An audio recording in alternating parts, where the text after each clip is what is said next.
డబ్బు, అనారోగ్యం, ఉద్యోగం, వ్యాపారం, అప్పులతో బాధపడుతున్నారా? మీకోసమే లాంచ్ యువర్ ఫ్యూచర్ ప్రోగ్రామ్.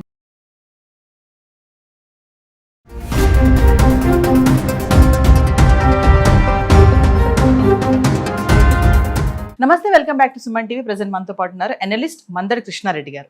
నమస్తే సార్. నమస్తే అమ్మా. సార్, మనం చాలా వీడియోలో లే ఆఫ్స్ గురించి మాట్లాడుకున్నాం. ఐటీ సెక్టార్లో మరి ఇప్పుడు అమెరికాలో ఉన్నటువంటి ప్రైవేట్ రంగంలో ఈ ఐటీ లే ఆఫ్స్ అనేవి ఇంకా ఫర్దర్గా కూడా కొనసాగుతాయి. చాలా సంస్థల్లో వీళ్ళకి ఎప్పుడు పింక్ స్లిప్స్ ఇస్తారో తెలియదు, ఎప్పుడు ఉద్యోగాలు పోతాయో అనే టెన్షన్లో ఉంటుంది. మరి అక్కడ ఎలా ఉంది ప్రభావం, దాని ప్రభావం మన ఇండియా పైన ఎలా ఉండబోతుంది చూసుకుంటే అక్టోబర్ నెలలోనే అంట 150,000 లే ఆఫ్లు ప్రకటించినట్టు మనం చూస్తున్నాం. సార్, ఒకసారి వివరాల్లోకి వెళ్తే, ట్రంప్ రెండోసారి అధికారంలోకి వచ్చిన తర్వాత అమెరికాలో పరిస్థితి కొన్ననాలిక మందేస్తే ఉన్ననాలిక ఊడిపోయినట్టుగా తయారు. ట్రంప్ ఏమనుకున్నాడంటే, నేను చాలా కఠినతరమైన విధానాలు అవలంబించి వలసవాదులందరినీ, వలసలకు వచ్చిన వాళ్ళు ఎవరుతున్నారో అంటే ఇతర దేశాల నుంచి ఈ దేశంలో ఉద్యోగానికి వచ్చిన వాళ్ళు ఉన్నారో వీళ్ళందరినీ ఖాళీ చేసి తిరిగి వాళ్ళ దేశాలకు పంపించినట్టయితే అమెరికన్స్కు బాగా ఉద్యోగాలు దొరుకుతాయి. దాని ద్వారా నేను ఎలక్షన్ టైం లోపల ఇచ్చిన ప్రామిస్ను నిలబెట్టుకున్నట్టు అవుతుంది.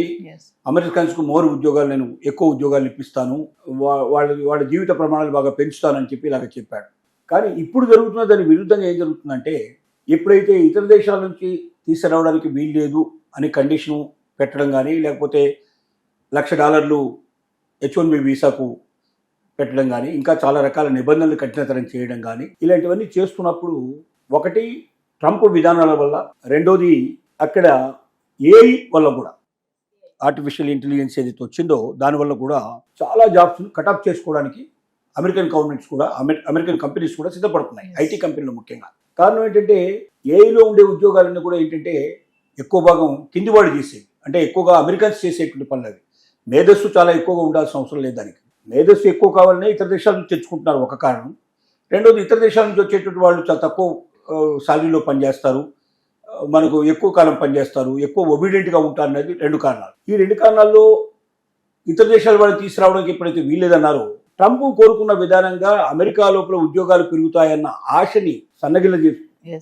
అంటే ట్రంప్కు ఒక రకంగా బుద్ధి రావాలి, ట్రంప్ ఆలోచన విధానంలో కూడా మార్పు రావాలి, అమెరికాకు ఎక్కువ ఉద్యోగాలు రావడం కాదు, అమెరికాలో ఉండే ఉద్యోగాలు ఎక్కువగా ఊడిపోయే అవకాశాలు ఉన్నాయని చూపించడానికి కూడా చేస్తున్నారేమో అనిపిస్తుంది. అది వాస్తవం కాదు మనకు తెలియదు. కానీ ఉద్యోగాలు తీసేస్తున్న క్రమం చూస్తే, లే ఆఫ్ ప్రకటిస్తున్న విధానం చూస్తే, ఒక్క అక్టోబర్ నెలలో 150,000 ఉద్యోగాలు మొత్తం టోటల్గా ఉద్వాసన పలికిన పరిస్థితి ఏర్పడుతుంది, లే ఆఫ్ ఇచ్చిన పరిస్థితి. టెక్ కంపెనీస్ అన్ని దాదాపుగా ఎంతో కొంతమందిని తీసేసాయి. గతంలో ఎప్పుడైనా సరే ప్రస్తుతానికి జాబ్ లేదు, 2 months మీరు బెంచ్ మీద కూర్చోండి, ఈ లోపల మనకి ఏదో ఒక ప్రాజెక్ట్ వస్తుంది, మళ్ళీ మిమ్మల్ని తీసుకుంటామని చెప్పేటువంటి వాళ్ళు ఎక్కువగా ఉండేది. అట్లా కొంతమందిని అట్లా కూర్చోబెట్టేవాళ్ళు. కానీ ఇప్పుడు 2 months బెంచ్ మీద కూర్చుంటే 3rd month ఇంటికి పంపించేటువంటి పరిస్థితి ఏర్పడుతుంది. అంటే ఇంకా కొత్త ప్రాజెక్టులు ఏమి వచ్చే పొజిషన్ కనపట్టలేదు, వచ్చిన ఆ ప్రాజెక్టుని నిలబెట్టుకునే పరిస్థితి లేదు. అంటే అంత ఖర్చు పెట్టి గతంలో ఇచ్చినటువంటి రేటు కన్నా వాళ్ళు ఎక్కువ ఇవ్వడలేదు. ఆ ప్రాజెక్టు పే చేసేటువంటి అమౌంట్కిను అయ్యేటువంటి ఖర్చు రెండు చూస్తే, అమెరికన్ ఎంప్లాయీస్ని పెట్టుకుని ఆ ప్రాజెక్టు పూర్తి చేయాలంటే ఆ డబ్బు సారి కదా, ఇంకా చాలా డబ్బు దానికి వాళ్ళు ఇచ్చినా కూడా చేయలేని పరిస్థితి ఏర్పడుతుంది. పోనీ ప్రాజెక్ట్ కాస్ట్ పెంచమంటే మీ దేశం కాకపోతే ఇంకో దేశం నుంచి తెచ్చుకుంటాం అనే పరిస్థితి ఏర్పడుతుంది. అంటే ఎక్కడ తక్కువ అయితే అక్కడ గ్లోబల్గా ఇవాళ రేపు అక్కడే చేయాలని లేదు, గ్లోబల్గా ఏ కంట్రీస్కైనా ఇచ్చే అవకాశం, అవుట్ సోర్సింగ్ విధానాలు కూడా ఉన్నాయి. కాబట్టి చాలా కంపెనీస్ ఏం చేస్తున్నాయంటే రేట్లు చాలా తగ్గించేసాయి. ఎందుకు తగ్గించేసాయంటే, అమెరికన్ కంపెనీస్ కూడా ఇతర దేశాల నుంచి తక్కువ రేటుకి ఎంప్లాయీస్ని తీసుకురావడం, ఖర్చు బాగా తగ్గించుకోవడం, తద్వారా ఏమైందంటే మొత్తం అన్ని కంపెనీస్కి కావాల్సిన సేవలన్నిటి కూడా తక్కువ కాస్ట్లో చేయడం అనేది అలవాటు తగ్గింది. ఇప్పుడు ఒకేసారి ట్రంప్ వచ్చేసి ఇలా కాదు, మేము ఇతర దేశాల నుంచి వచ్చేవాళ్ళని వలస వచ్చేవాళ్ళని పూర్తిగా ఆపేస్తాం, వాళ్ళకి H-1B వీసాగా ఉంటే $1,00,000 పే చేయాలి, ఇలాంటివన్నీ రకరకాల కండిషన్స్ పెట్టేసరికల్లా బయట నుంచి వచ్చేటువంటి ఎంప్లాయీస్ తగ్గిపోతారన్న విషయం అర్థమైపోయింది. బయట వాడు తగ్గిపోయినప్పుడు ఏం చేయాలి, అమెరికన్స్ అంతకన్నా ఎక్కువ పుంచుకోవాలి. అమెరికాని తీసుకోవాలంటే కాస్ట్ ఎక్కువ పడిపోతుంది. ఈ కాస్ట్ ఎక్కువ పడినప్పుడు ఆ కాస్ట్కు తగ్గట్టుగా ప్రాజెక్ట్ కాస్ట్ కూడా పెంచాల్సి ఉంటుంది. ప్రాజెక్ట్ కాస్ట్ పెంచినప్పుడు ఏమవుతుందంటే, ఎవరు తక్కువ ఇస్తే వాడి దగ్గర వెళ్తామనే పరిస్థితి ఏర్పడుతుంది. అంటే ప్రాజెక్టులు రాని పరిస్థితి ఏర్పడుతుంది. కంపెనీస్కి ఎప్పుడైతే ప్రాజెక్ట్స్ రావో, వర్క్ లేకపోతే మరి ఎంప్లాయీస్ ఎందుకు, అందుకోసం ఎంప్లాయీస్ కుదాల్సిన చెప్పడం మొదలుపెట్టారు. ఇంకోటి, ఏఐ ప్రభావం కూడా చాలా విపరీతంగా పడింది. ఏఐ రావడం వల్ల మామూలుగా మానవ మేధస్సుతో చేసే పనులన్నిటి కూడా ఏఐ చేసే స్టార్ట్ అయింది. కాబట్టి అయితే చాలా కింది స్థాయిలో ఉండే ఉద్యోగులన్నా కావాలి, ఎందుకంటే మాన్యువల్గా చేసేవాళ్ళు, చేతులతో చేసేవాళ్ళు, మెదడు ఎక్కువ ఉపయోగించాల్సిన అవసరం లేనటువంటి ఉద్యోగులన్నా కావాలి, లేదా ఏఐకు అందనటువంటి సంబంధం లేనటువంటి, లేక దానికి అందనటువంటి దానికి సంబంధం లేని, లేక దానికన్నా ఇంకా ఎక్కువ ఉన్నతంగా ఆలోచించగలిగేటువంటి మేధస్సు అన్న కావాలి. అంటే సార్ ఓన్లీ ఏఐ వల్లే లే ఆఫ్స్ అవుతున్నాయి సార్, ఇంకేమైనా కారణాలు ఉన్నాయా? ఒకటి ట్రంప్ తీసుకున్న నిర్ణయాలు కూడా ఒకటి.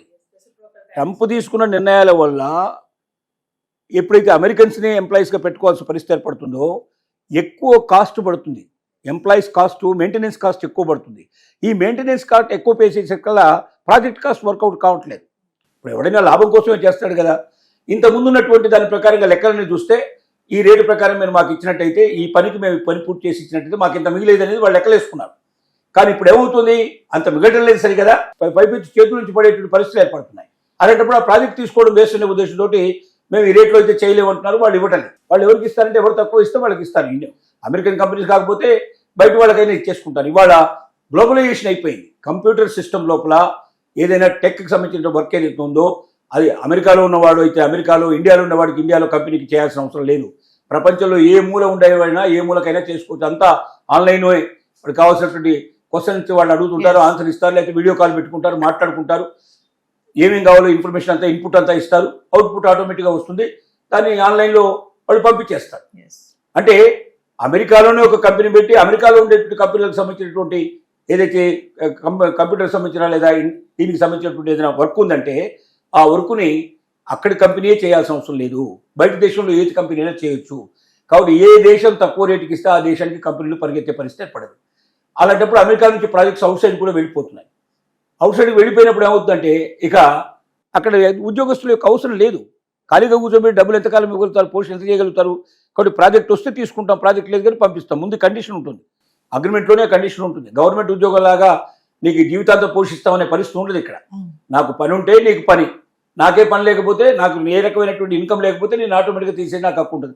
కాబట్టి 1 month 2 months కొన్ని కంపెనీస్ 1 year దాన్ని బట్టి అతని జాబ్ని బట్టి పరిస్థితిని బట్టి అమౌంట్ ఇస్తాం, పే చేస్తామని రాస్తాం. అంతగానే ఉండదు. ఇంకోటి కొన్ని సందర్భాల్లో అయితే అది కూడా ఇవ్వాల్సిన అవసరం లేకుండా కూడా పంపించేందుకు అగ్రిమెంట్ రాసుకుంటారు. అంటే సార్ ఇప్పుడు ఈ ఇంపాక్ట్ మరి మన ఇండియా పైన ఎలా ఉందంటారు? ఇండియా మీద కూడా ఉంది. ఇండియా మీద లేదని కాదు. ఎందుకంటే ఇప్పుడు చాలా కంపెనీలు అమెరికాకు సర్వీస్ చేసేటువంటి కంపెనీలు ఇండియాలో కూడా ఉన్నాయి. ఇక్కడ నుంచి వాళ్ళు అవుట్సోర్సింగ్ చేస్తున్నారు. ఈ అవుట్సోర్సింగ్ చేసినప్పుడు ఏమవుతుంది, అక్కడ కంపెనీ ఇస్తేనే కదా ఇక్కడ కంపెనీకి లాభం వచ్చేది. అందువల్లనే కదా ఎంప్లాయీస్ని పెట్టుకుంది. అక్కడి కంపెనీకే లేనప్పుడు, ప్రాజెక్ట్ లేనప్పుడు ఈ కంపెనీకి ఇచ్చే అవకాశం లేదు. కాబట్టి ప్రాజెక్టులు పోతున్నప్పుడు ఆటోమేటిక్గా ప్రాజెక్ట్ లేవు కాబట్టి ఉద్యోగాలు కూడా పోతున్నాయి. అంటే అక్కడి ప్రాబ్లం కూడా ఇక్కడ పడుతుంది. ఒక్క అమెరికానే తీసుకున్నట్టయితే ఒక్క అక్టోబర్ నెలలో 150,000 అయితే అంత ముందు ఒక సంవత్సరం తీసుకుంటే మనకు ఇప్పుడు ఈ ఆర్థిక సంవత్సరంలో తీసుకుంటే మొత్తం 10 లక్షల ఉద్యోగాలు సుమారుగా పోయాయి. అంతకుముందు ఆర్థిక సంవత్సరంలో 6 లక్షల ఉద్యోగాలు పోయినాయి. అంటే తేడా 4 లక్షల ఉద్యోగాలు. 4 లక్షల ఉద్యోగాలు అంటే సామాన్య విషయం కాదు. అమెరికా జనాభా 40 కోట్లు. 40 కోట్లలో 4 లక్షల ఉద్యోగాలు అంటే దాదాపుగా పర్సెంటేజ్ చూసుకున్నా కూడా చాలా హైగా ఉంటుంది. మనది 140 కోట్లు అయితే 144 కోట్లు అయితే వాళ్ళు 40 కోట్ల జనాభానే. కాబట్టి 4 లక్షల ఉద్యోగాలు అదనంగా పోయాయి. పోవడానికి కారణం ట్రంప్ విధానాలు నెంబర్ 1, ఏఐ వల్ల నెంబర్ 2. ఈ రెండు కలవడం వల్ల పరిస్థితులు ఏర్పడింది.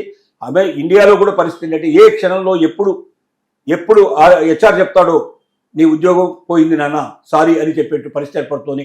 ఆ మాట వినాల్సి వస్తుందని అసలు ఈఎంఐ కొత్త ఐటమ్ తీసుకోవడం మానేశారు. కొత్తది అసలు ఇంత ముందంతా నడుస్తున్నదంతా కూడా ఐటీ రంగంతో చాలా కంపెనీలు నడుస్తున్నాయి. ఇటు రెవెన్యూ, మనకు రియల్ ఎస్టేట్ కానీ, లేకపోతే అటు ఎలక్ట్రానిక్ వస్తువులు కానీ, ఎలక్ట్రికల్ వస్తువు కానీ, కొత్త ఐటమ్ ఏమొస్తుంది చెప్పండి. ఎలాంటి ఫోన్లు వస్తాయి చెప్పండి. ఐఫోన్లా దానికి మించినటువంటి ఏదైనా వస్తుందా? 2 లక్షల 3 లక్షల అని ఎదురు చూసే పరిస్థితి నుంచి ఇప్పుడు అతి చిన్న తక్కువ రేట్లో ఏం దొరుకుతుందా అని ఎదురు చూసేటువంటి స్థితికి వచ్చేసిన స్థితి ఏర్పడింది. అంటే ఒక్క ఐటీ ఉద్యోగులు వాళ్ళ జీవితంలోనే మార్పు కాకుండా మొత్తం ప్రపంచంలోనే వ్యాపారాల మీదనే దీన్ని దెబ్బపడే అవకాశం ఏర్పడుతుంది. ఆ వ్యాపారం మీద నమ్ముకున్నట్టు కొన్ని 100,000 లక్షల మంది ఉద్యోగస్తులు కూడా దెబ్బతినే పరిస్థితి ఏర్పడుతుంది. ఇలా ఒకదానికొకటి ఇవాళ ఆధారపడేటువంటి పరిస్థితులు ఏర్పడ్డాయి. Thank you sir.